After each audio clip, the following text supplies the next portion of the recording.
Jhabua SP और collector को हटाए जाने के बाद में यहाँ पर राजनीतिक रंग चढ़ गया है। वर्तमान में यहाँ पर कांग्रेस के विधायक कांतिलाल भूरिया और प्रदेश अध्यक्ष यूथ कांग्रेस के विक्रांत भूरिया ने प्रेस कॉन्फ्रेंस करके यहाँ पर आरोपों की झड़ी लगा दी। उनका कहना है कि एक मछली पूरे तालाब को गंदा करती है, लेकिन यहाँ पर पूरी मछलियाँ ही गंदी है जो यहाँ पर मध्य प्रदेश को ख़राब कर रही है। उन्होंने कारम डैम भ्रष्टाचार, पोषण आहार भ्रष्टाचार और भी कई मुद्दे पर जो विधानसभा में पांचीदान मेड़ा की विधायक के द्वारा पिटाई पर भी कई गंभीर आरोप लगाए। उनका साफ तौर पर आरोप है कि मध्य प्रदेश में भ्रष्टाचार चरम पे है। शिवराज सिंह जी ने जो कार्रवाई की है वो दिखावे की कार्रवाई है। यदि ओरिजिनल कार्रवाई करना है तो वहाँ पर कई मंत्रियों के नाम भी वर्तमान में किए गए भ्रष्टाचार में लिप्त होते पाए गए हैं। यदि कार्रवाई करना है तो कई भ्रष्टाचार यहाँ मध्य प्रदेश में हुए हैं, उनमें मंत्रियों के नाम क्यों नहीं आ रहे हैं। झाबुआ ज़िले में घोटाले की बात करें तो यहाँ पर जो स्कूल ड्रेस घोटाला है, खेल सामग्री घोटाला है, उन पर भी उन्होंने सवालिया निशान लगाए। साथ ही साथ में उन्होंने एक नारा भी दिया कि भाजपा को हटाओ और मध्य प्रदेश को बचाओ। क्या कहते हैं विधायक कांतिलाल भूरिया और विक्रांत भूरिया, आइए सुनिए प्रेस कॉन्फ्रेंस। एसपी को भी जब सही स्थिति पाएगी जांच में तो एसपी को भी सस्पेंड किया और यहाँ से हटाया। यह हालत आज झाबुआ जिले में हो गई है, पूरे प्रदेश में है, पूरे प्रदेश में है और पूरे जिले में। इसके साथ ही कई बार बच्चे कलेक्टर और सबको शिकायत कर चुके हैं कि यहाँ पर स्कूलों में छात्रवृत्ति मिली नहीं, यूनिफॉर्म मिला नहीं, साइकिल एवं मध्याह्न भोजन नहीं मिल पा रहा। स्कूल में यूनिफॉर्म भी, कपड़ा या आदि बच्चों के खिलौने आदि उसमें देना चाहिए था समय पे, पर भारतीय जनता पार्टी के नेता सप्लायर बन गए। भाजपा नेताओं ने सप्लायर के नाम से उन्होंने ठेका ले लिया और वो सामग्री भी नहीं आई और हल्की फुल्की सामग्री भेज के बच्चों को किधर आ गया। तो यह हालत है, बच्चों की यूनिफॉर्म है, साइकिल है, उनके पैसा आता वो तो भाजपा नेताओं को ठेका दिया जाता। प्रशासन खुद लाके उनको दे, अच्छी क्वालिटी के साइकिल वस्त्र होते तो बेचारे पहनते, पर वो सब घटिया किस्म की सामग्री वितरण करके और बच्चों को धमकाया जा रहा है। यह हालत आज हो रही है। इस सबसे बड़ा घोटाला मध्य प्रदेश में हुआ, 200 करोड़ रुपए का घोटाला हुआ। जो पोषण आहार गाय माता के लिए खरीदने के लिए पोषण आहार 200 करोड़ रुपए हमने मंजूर हुआ था, तो उसका 200 करोड़ पोषण आहार आया ही नहीं और 200 करोड़ का निकल गए, खा गए, बोले दे सब गाय माता खा गई, पर खाने वाले भाजपा के छोड़ भैया लोग सब खा गए पोषण आहार के नाम से, कि पोषण आहार यहाँ पर आया ही नहीं। स्कूलों में भोजन वितरण करने की बात थी, हो रही थी, लेकिन वो भी नहीं हो पाई और ऑडिट रिपोर्ट में फर्जी रिपोर्ट तैयार करके कह दिया 200 करोड़ का पोषण आहार अच्छी किस्म का हमने बांट दिया, जबकि पोषण आहार आया ही नहीं, बता ही नहीं। तो इतने मना तरह से सारी सरकार मना खा रही है और उसको कोई सुनने वाला ही नहीं, देखने वाला ही नहीं। तो ये मना एक बहुत बड़ा उजागर भ्रष्टाचार हुआ। उसको भी समय समय पे लोगों ने मामला उठाते गए, मगर उसका कोई निराकरण नहीं हुआ। ये सारे पाप का जब घड़ा फूटा तब कलेक्टर भी धराशायी हुआ और एसपी भी धराशायी हुआ, जिला प्रशासन का, और सरकार की अब नींद खुली। तो इसे पूरे प्रदेश में कितना भ्रष्टाचार, अरबों का भ्रष्टाचार हुआ। शिवराज जी को मालूम है, वहाँ के पशुपालन मंत्री को मालूम है, वो मैंने फर्जी रिपोर्ट बता रहा है कि देख लीजिए ये हालत है आज यहाँ। और यहाँ पर आदिवासी, पिछड़ा वर्ग, अनुसूचित जाति वर्ग के ऊपर भयंकर अत्याचार हो रहा। उनको बेवजह से उनको डराया जा रहा है, धमकाया जा रहा है और आदिवासियों की ज़मीन छीनी जा रही है, उनको वहाँ से बेदखल करने की बात की जा रही है, जबकि उनको पट्टा मिल गया है, सब बात है, पर वो ज़मीन भी छीनी जा रही है और भाजपा नेता उसको कब्जे करते जा रहे हैं।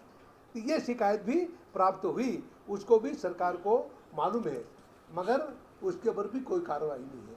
मैं कल जा रहा हूँ कारम डैम पे, वहाँ भी जाके हम देखेंगे, वहाँ पर सब पूरी हालत हो रही। लोग मना जिनको मना वहाँ से हटाया, उनको व्यवस्था नहीं की अभी तक, उनको हटाया वरना, तो वहाँ पे हम लोग जा रहे हैं, वहाँ का विधायक वगैरह सब लोग, पूरा एरिया इकट्ठा हो रखा। कारण डैम पे, वहाँ जाएंगे हम लोग। वहाँ पे जिनको बना बेदखल किया उनको बना अभी तक बना वैसा नहीं हो पा रही, और उसका हमारे विधायक पद यात्रा करेंगे। आशीलाल यहाँ से पैदल जाएगा भोपाल तक, कपड़े जो भाजपा ने फाड़ दिए वो पहन के जाएगा। तो ये हालत हो रही है। तो आपने बोले तो कपड़े फाड़ देते, तो उनको लोगों को लेके जाएगा वो, और महामहिम राज्यपाल को जाकर ये ज्ञापन देंगे, और आप बीती जो हालात है वो राज्यपाल को सुनाएंगे कि आपकी सरकार ये हो रहा है, आप उसको कान पकड़ो सरकार का, तब जाके यहाँ पे प्रशासन ठीक हो पाएगा, नहीं हो पाएगा। तो कल कारण डैम से पदयात्रा शुरू कर रहे हैं, ताकि विधायक हमारा पाचीलाल के साथ सैकड़ों लोग जाएंगे, और ऐसे तब तक जाके सरकार को कुंभकर्ण की नींद में सो रहे उसको जगाएंगे। ये हमारा मकसद है। सारी ऐसी स्थिति बन चुकी है कि आज प्रदेश पूरी तरह से बर्बादी के रास्ते पर चल पड़ा है। ये बंद कर दो। आज सब जानते हैं कि झाबुआ के कलेक्टर को हटाया गया है, और इससे पहले एसपी को हटाया गया था। पर सबसे पहले सोचने वाली बात यह है कि इस तरह की जो परिस्थिति बन रही है वो क्यों बन रही है।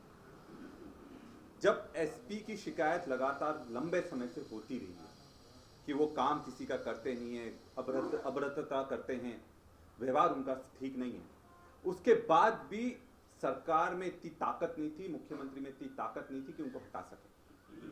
और जब उनका रंगे हाथों ऑडियो वायरल हुआ, अपनी छवि बचाने के लिए मुख्यमंत्री को निर्णय लेना पड़ा, क्योंकि उसके बाद वो पिछलावाद आ रहे थे, और जितने भी हमारे आदिवासी छात्र हैं, छात्राएं हैं, वो उनका घेराव करने वाले थे। तो जो एसपी का निर्णय लिया गया, ये मजबूरी में लिया गया। और सबसे बड़ी बात है कि इस तरह की जो हालात हैं पूरे मध्य प्रदेश में, मैं पूरे मध्य प्रदेश में घूम रहा हूं, सब दूर कहीं भी कोई सुनने वाला नहीं। उसका सबसे बड़ा कारण क्या है? उसका सबसे बड़ा कारण है कि जो भी पोस्टिंग हो रही है, चाहे एसपी की हो, कलेक्टर की हो, बिना पैसे के कोई पोस्टिंग नहीं हो पा रही है। पैसा दो, पोस्टिंग करवाओ, पैसा दो, पोस्टिंग करवाओ, और जब पैसा देकर कोई आता है तो उसको हटाने में इतनी देरी हो जाती है। कलेक्टर की लगातार शिकायतें आ रही थी, बहुत लंबे समय से सब त्रस्त हैं, हमने भी कई बार शिकायतें करी, पर इस तरह से लग रहा है कि वो अपना कोई पट्टा लिखवा कर आए हैं कि जब तक वो नहीं चाहेंगे तब तक उनको कोई नहीं हिला सकता, कोई टच नहीं कर सकता, कोई उनको छेड़ नहीं सकता। और जब जो भ्रष्टाचार का घड़ा पूरा भर गया था तो उसको तो फूटना था। और ये चीज बताती है कि जिस तरह की झाबुआ में एसपी को हटाया गया, प्रशासनिक व्यवस्था पूरी तरह से चरमराई हुई है, कलेक्टर को हटाया गया, प्रशासनिक व्यवस्था पूरी तरह से चरमराई हुई है। मध्य प्रदेश में हर जिले में यह स्थिति निर्मित हो रही है। अब सवाल यह है, क्या एक दो मछली को तालाब से निकाल दोगे तो तालाब बच जाएगा, जब पूरे तालाब में सारी मछलियां पूरी तरह से सड़ गई? और इसका एक ही तरीका है, अगर इस भ्रष्टाचार के दानव को हमको पूरी तरह से खत्म करना है तो ये सरकार को और शिवराज जी को इस्तीफा देना चाहिए, क्योंकि ये व्यवस्था उन्होंने शुरू करी है। ऐसा तो नहीं कि ये व्यवस्था एक दिन में बन गई। पिछले 19 साल से बीजेपी की सरकार, 1 साल के लिए कांग्रेस की सरकार आई, पर उससे पहले पूरे बीजेपी की सरकार है, और अब भ्रष्टाचार इनकी तरह नस नस में घुस चुका है। इससे पहले केरम बांध का जो घटना हुई, 300 करोड़ के बांध पूरा भ्रष्टाचार की भेंट चढ़ गया। मैं मुख्यमंत्री जी से पूछना चाहता हूं कि अगर सही मायने में वो भ्रष्टाचार के विरोधी हैं तो क्यों एक भी मंत्री का नाम एफआईआर में नहीं आया है, जबकि ये भ्रष्टाचार चालू मंत्रियों से होता है, मुख्यमंत्री से होता है। उसके बाद पोषण आहार घोटाला हो गया। पोषण आहार घोटाले में सिर्फ 3 साल में 7 जिलों की स्थिति के 210 करोड़ का घोटाला हो गया। मैं आज आप सबके माध्यम से ये दावे से बोल रहा हूं, ये घोटाला आप लगातार 16 साल, 15 साल, 18 साल देखेंगे, ये घोटाला 2000 करोड़ के ऊपर का घोटाला है। ये कोई छोटा मोटा घोटाला नहीं है, जहां हमारे बच्चों की, और बच्चे कौन? गरीब परिवार, आदिवासी परिवार के गरीब लोगों का ये जो पोषण आहार था, गर्भवतियों का पोषण आहार था, उसको भी ये सरकार ने छीनने से, लूटने से उसमें परहेज नहीं करा। और झाबुआ की मैं बात करूं, कुछ दिन पहले गणवेश घोटाला हुआ था जिसमें बच्चों के यूनिफॉर्म और कपड़ों का बीजेपी के नेताओं ने बड़े बड़े टेंडर लेकर उसको पूरी तरह से साफ कर दिया।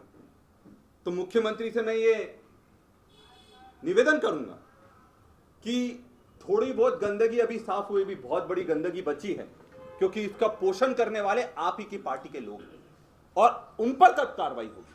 अगर उन पर कार्रवाई होती तो हम मानेंगे कि मुख्यमंत्री जी निष्पक्ष है और जो भ्रष्टाचार करेगा, जो गलती करेगा, उस पर कार्रवाई होगी। आज मध्य प्रदेश में मैं ये गर्व की बात भी बोलूंगा और दुर्भाग्य भी बोलूंगा। गर्व की बात है मध्य प्रदेश और देश के लिए कि एक आदिवासी गवर्नर है यहां पर, महामहिम। दिल्ली में भी हमारे जो राष्ट्रपति हैं वो भी आदिवासी हैं। पर क्या कारण है इन दोनों के होने के बावजूद, ये दुर्भाग्य हमारे समाज का और इस प्रदेश का, सबसे ज्यादा आदिवासियों पर अत्याचार मध्य प्रदेश में हो रहे हैं। आज तक कोई कठोर कार्रवाई नहीं हुई। बात बड़ी बड़ी करते हैं मुख्यमंत्री, 100 बात की एक बात। ये दिखावा, हाथी के दांत दिखाने के कुछ और होते हैं, खाने के कुछ और होते हैं। ये दिखावे में तो भ्रष्टाचार के मैं विरोध में हूं, ये बताने की कोशिश करते हैं, पर सबसे ज्यादा पोषण भ्रष्टाचार को ये मुख्यमंत्री खुद दे रहे हैं और भाजपा की सरकार दे रही है। और हमें इस चीज को समझना पड़ेगा कि अगर ये सही में आदिवासियों के हितैषी हैं, गरीबों के हितैषी हैं, सब वर्गों के हितैषी हैं, तो भ्रष्टाचारियों पर कार्रवाई करना शुरू करें। जब इन्होंने माफिया के नाम पर जो कार्रवाई शुरू करी, गरीब लोगों पर कार्रवाई हुई। ठेले, आप सबने देखा, ठेलों से ज्यादा वो कार्रवाई नहीं बढ़ी। ठेलों तक हुई, गरीबों के ठेले हटे, गरीबों की दुकानें हटी, पर किसी भी बड़े व्यक्ति पर, जो व्यक्ति भ्रष्टाचार कर रहा था, उस पर किसी पर कार्रवाई आज तक नहीं हो पाई है। तो अब मध्य प्रदेश को बचाने का एक ही तरीका है, और वो तरीका एक है जो मैं बता रहा हूं कि भाजपा हटाओ, प्रदेश को बचाओ। और ये मुहिम हम शुरू करेंगे और लगातार लड़ाई लड़ेंगे, क्योंकि भ्रष्टाचार बहुत जबरदस्त हो गया है। व्यापम घोटाले से लेकर पोषण हार घोटाले तक, नर्सिंग कॉलेज घोटाले तक, कैरम बांध घोटाले तक बहुत सारे घोटाले हो चुके हैं। पर मुख्यमंत्री अपनी सहूलियत के हिसाब से कार्रवाई करते हैं। जहां उनको लगता है कि यहां कार्रवाई करूं तो मुझ पर छींटे नहीं आएंगे, वहां कार्रवाई करने का वो दिखावा करते हैं। पर जो बड़ी मछलियां हैं उनको पूरी तरह छोड़ दिया है। और झाबुआ के लिए अगर बड़ा काम करना चाहते हैं तो जो गणवेश घोटाला हुआ था उसमें जितने भी लिप्त थे उन पर कार्रवाई होना चाहिए, और तभी हम मानेंगे कि ये दिखावे की कार्रवाई नहीं कर रहे हैं, ये सही मायने में कार्रवाई कर रहे हैं।